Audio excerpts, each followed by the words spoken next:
El rival de la penya de la quarta jornada és el recent ascendit Thunder Palencia, que a més debuta a la màxima competició nacional. Com a curiositat, té 3 jugadors dels Països Baixos, Yannick Frank, Matt Harms i Kay Van Den Burst.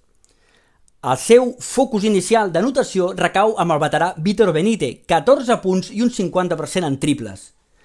Com juguen? Optimitzen molt bé el joc exterior, liderats per Benite, Frank i Brown, i saben jugar molt bé el 2x2 amb els pivots, que tenen certa mobilitat tot i la seva envergadura. Harms medeix 2,21 i Pasenkins 2,16. A més, van forts al rebot ofensiu, i això haurà de vigilar la penya tancant molt bé la seva cistella.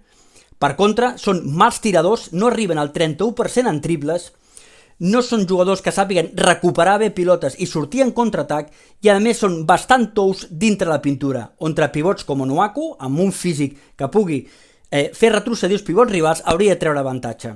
Les claus de la penya podrien recaure en velocitat, tancar molt bé el rebot, saber optimitzar els 2x2 amb els pivots i ala pivots i fer suficients rotacions.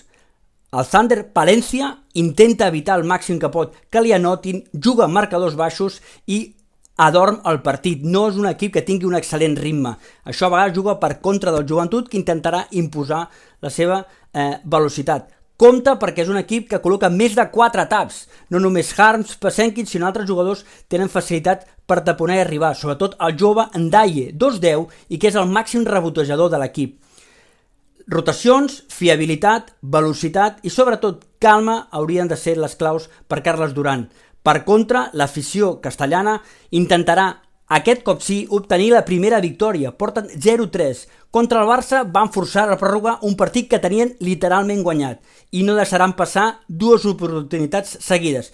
Treure's el mal gust de Besiktas ha de ser clau per seguir sumant.